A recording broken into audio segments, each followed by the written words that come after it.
Captain Weetabix has fell into the bowl again and he's dissolved because he's injured, guys. Welcome back to Big Stevie Cool 1872, and we're here to talk about Kemar Roofe because my patience is done.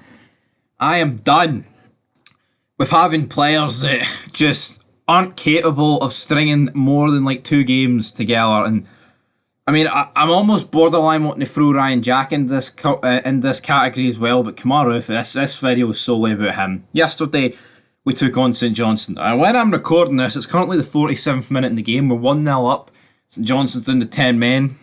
So let's just theoretically speak and say and pretend that the game's over and Rangers have won. Let's just pretend on that, right? Because Kemar Roofe, I genuinely think these injuries with Kemar Roofe are in his head. I do not understand how this guy can keep coming back and getting these cheap ass injuries. He has to be one of the most injury prone players I've ever seen.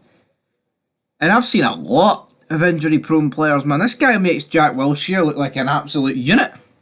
I just don't get it. Like, he had a shot, right? And then pretty much straight after said shot, we see like the bench, we see Clement like signalling to him, and then on the 15th minute he gets subbed off for Cyril Dessers. Cyril Dessers comes on, and the rest is history, isn't it? He scored a wee goal. Kemar Roofe though, he just like rips off his shirt and like runs down the tunnel. It's like, what? It almost looked more like there was a family emergency sort of thing rather than he actually get injured. I have no idea, right, what is going on with Kemar Roofe, but I'm sorry, the balloon has burst. I'm ready to move on. Like, yes, he gave us a great winner against Real Betis. He did, and he's gave us some great moments over the years, but the reality is this guy is just not able to stay injury free. I don't want to keep beating the drum of, oh well, if this guy was injury free, he wouldn't be playing for Rangers. He'd be playing for fucking the Galacticos in La Liga. I don't want to keep repeating pish like that because it gets repeated on here an awful lot. The reality is he is injury prone. I mean, you look at the amount of injury prone players in the world, right? Look at Jack Wilshere. I mean, you look at Santi Garsola. I don't remember he had that big, massive Achilles injury that actually ate into him. Look at Ronaldo.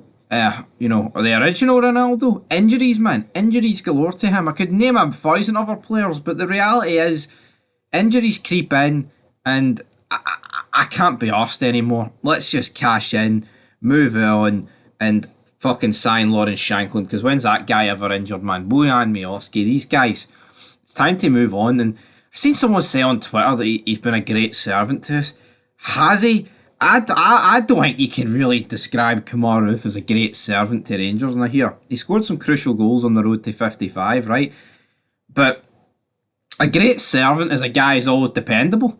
This guy's no dependable. He's like Weetabix. That's why I called him Captain Weetabix. Now here, does he have a good goal contribution and like assists? Yes. But for fuck's sake, man, this guy has cost us so many games with him being out injured. I mean, that's not all down to him, like, because there's players on the pitch who could do a job. But you look at that Europa League run, right? How much we could have done with this guy being fit rather than humping Joe Aribo up front now. Albeit, yes, it worked in the majority of the games, but god damn, this guy could have done something.